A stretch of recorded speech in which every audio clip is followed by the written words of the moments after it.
Bueno, pues la empresa nace en Marbella con una vocación de dedicarnos a lo que son mantenimientos de zonas verdes, públicas, privadas, deportivas, incluyendo golf. Y bueno, la empresa fue creciendo y efectivamente cuando uno tiene 20 y tantos años y hace una empresa, pues no sabe lo que se ha metido, ¿no? Lo único que sabe es que tiene que trabajar, le apetece y quiere ser uno su propio jefe.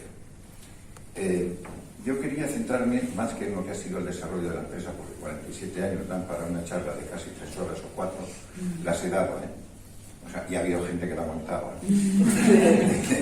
Pero no es el caso.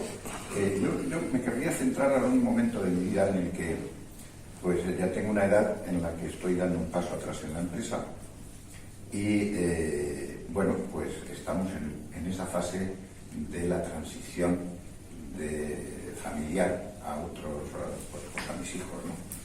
Y concretamente a mi hijo que ya lleva pues 20 y tantos años conmigo y es el que hoy ya es CEO de la compañía y el que prácticamente dirige la compañía con mi asesoramiento ya de una parte desde atrás, ya no estoy en primera línea está mi hijo y que evidentemente pues eso lleva unas connotaciones, una transición desde el fundador a una segunda generación, pues como os digo es lo que estoy viviendo más recientemente y tiene es un proceso que yo diría hay que verlo con bastante perspectiva.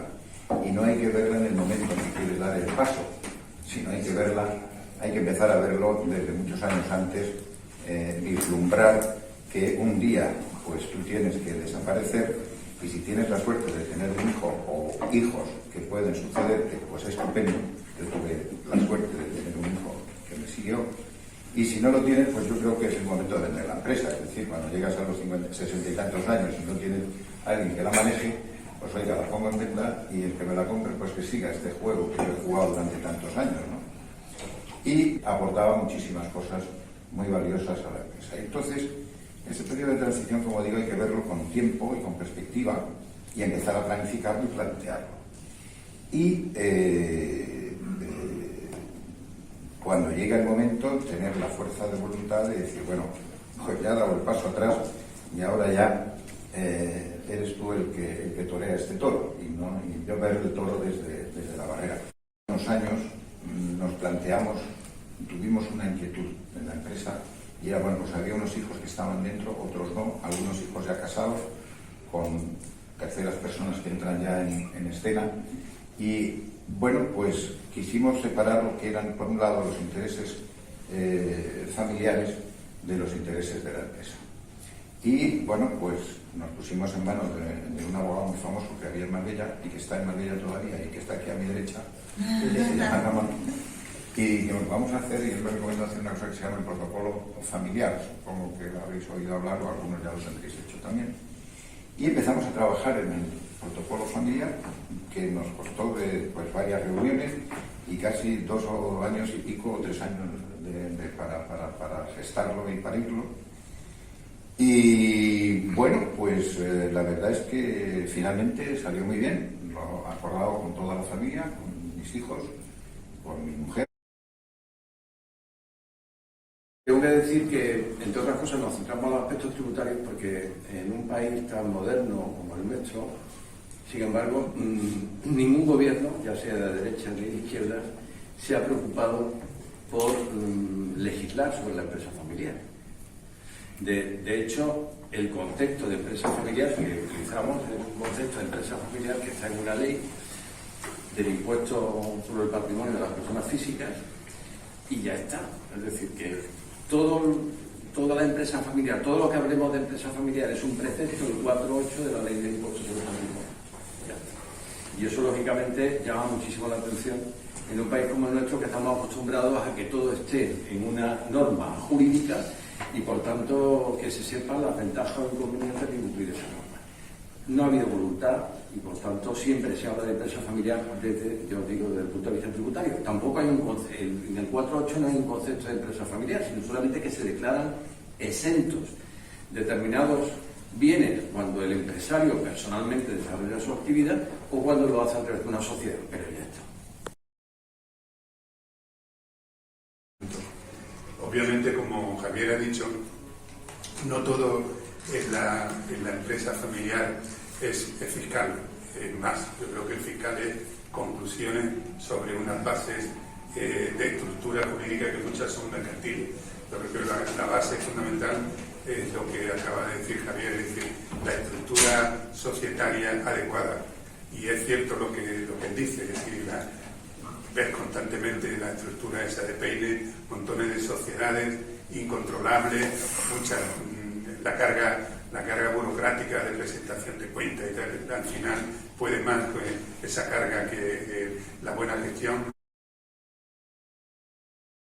Bueno, tenemos una realidad que ya se ha dicho de empresarios que ponen en marcha negocios y lo hacen como pueden, y eso da lugar a esa estructura probablemente ineficiente tanto desde el punto de vista mercantil como sobre todo desde el punto de vista fiscal, con sociedades Peine no organizadas a través de una sociedad holding.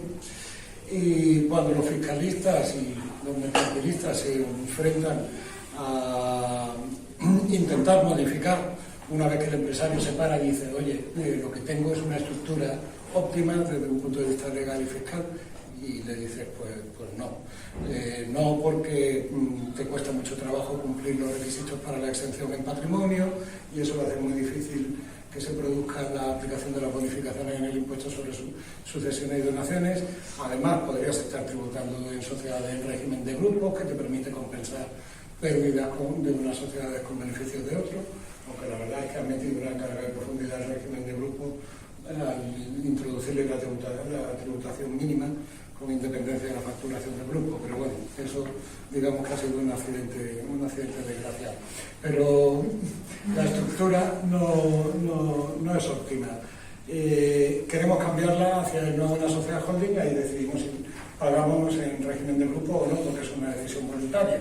Pero desde luego arreglamos lo de patrimonio y arreglamos lo de sucesiones. El beneficio fiscal debería aplicarse de manera progresiva en función del tamaño de la empresa, es decir, que si lo que estamos transmitiendo es el Banco Santander no tenga un 95 o un 99% de bonificación, mientras que sea una empresa de tamaño más reducido, pues sí.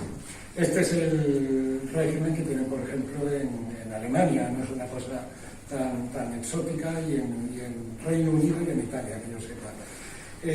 ¿Vamos hacia eso? Bueno, dependerá porque de la coyuntura política, esto es evidente, pero que existe esa especie de nubecilla en el horizonte tampoco se puede negar. El futuro, vamos a ver, el futuro es incierto relativamente, como ha dicho Jesús. Vamos a ver, en la mayoría de países lo que no permiten es dos escándalos para la opinión pública que se han provocado recientemente en el impuesto sobre sucesiones y donaciones. Y todos tienen un apellido, como son conocidos se puede hablar, que uno ha sido pues los herederos de Emilio Botín por un lado y la heredera del Imperio Zara por otro, que son dos empresas familiares de conformidad con el 4.8 de la Ley de Impuestos del Patrimonio. Y esto es lo que ha provocado, es decir, que estaba provocando el replanteamiento del beneficio. Lógicamente, aquí no estáis, por desgracia, digo para vosotros, pues alguien que tenga una fortuna como el Banco de Santander o el Imperio Zara. Que los beneficios fiscales para la empresa familiar se vayan a mantener en ese tipo de estructuras, yo considero que no deben de aplicarse, o no deben de aplicarse como ahora mismo es de pasar de pagar el 100% a no pagar prácticamente nada. Eso me parece que no se puede mantener. Que el resto de empresas familiares españolas se deben de beneficiar, hombre, con un tejido empresarial del 99% de las empresas españolas son pymes, obviamente, evidentemente se lo mantienen. Considerando como pyme, pues lo que todos tenemos en la cabeza, no solamente la pyme de dos trabajadores, sino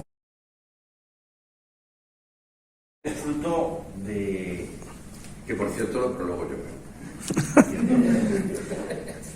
El libro es fruto de 30 años de una obsesión, de mi obsesión. La obsesión por poner los huevos en diferentes cestas. La protección del esfuerzo empresarial. Es decir, no seas pobre después de haber sido rico. Es decir, es muy complicado cuando, y como consecuencia de multitud de crisis que yo he ido viendo en mi despacho, y todas las empresas básicamente de mi despacho siempre han sido empresas familiares, porque tengamos en cuenta que el 80 y tantos % del empleo en España lo generan las empresas familiares, es decir, que eso es lo que hay, empresas familiares. Desde el pequeño autónomo que empieza solo y después tiene a su hijo o 2 empleados, hasta empresas que se han ido desarrollando hasta ser hoy en día pues multinacionales, porque tienen sede en muchos países del mundo. Yo he estado siempre obsesionado por una cuestión, y es la fiscalidad. Bueno, en España hacerse rico es muy difícil. Es verdad, porque hay muchos impuestos que afectan a... Te haces político y te haces rico. ¿No? Me refiero honradamente. Es decir, honradamente... hacerse rico. Había 2 tipos. Unas sociedades muy gordas, que habían crecido mucho y que tenían en su interior patrimonio, tenían en su interior buenos y malos negocios, y a veces como consecuencia de un solo mal negocio, pues todo eso que se había hecho muy grande desaparecía. Lo estamos viendo todos los días. Esto es un fenómeno que también nos trae consigo la propia globalización, y entonces pues todos estos fondos de inversión, el mundo de la inversión está cambiando radicalmente. Es decir, hoy en día los inversores, las family office que invierten, pues utilizan sus propias empresas para invertir en negocios, no en fondos de inversión, que era lo que antes se llevaba, ¿no? En negocios, y si es posible, no en acciones cotizadas, sino en negocios que yo pueda a la vez controlar o formar parte del consejo de administración. Yo vendo una empresa porque resulta que la vendo yo. Si yo vendo una empresa y no tengo una estructura, voy a pagar un 26% del valor de la empresa. Si tengo una estructura, es decir, estoy desplazando parte de la riqueza familiar y puedo vender, pero es que después, una vez que he vendido y he pagado ese 26%, ¿qué hago con el dinero? Me acaban de dar 70 millones de euros por mi empresa, y ahora yo digo, por 70 millones, que me compro unas acciones o unos bonos o unos fondos de inversión, o me compro otras empresas. Y ahí es donde tenemos pues uno de los platos fuertes de este asunto. Se habla mucho de productos de inversión, se habla mucho de ahora está muy de moda también la participación en empresas de desarrollo energético, de fotovoltaicas y tal. Se están comprando todas, otros se están creando, y se están creando como vehículos, por ejemplo, de capital riesgo, que es la forma de darles identidad empresarial a esas inversiones, que en el fondo son inversiones financieras. Y por ahí van todos los caminos, y de todos los caminos nos llevan a varias conclusiones. Y eso es lo que he querido, incluso en el libro hay una primera parte que hablo, pues, digamos, en plan coloquial. Y digo qué cosas me he ido encontrando y por qué creo que esto es bueno, ¿no? Y entonces, pues, aparte del propio ahorro, hay que pensar en todo eso, en la circulación de capital, en que yo mañana puedo vender un negocio, crear otro, sin pasar por, cada vez que hago algo, pagarle a Hacienda su parte. Financiera, medio productiva, financiera.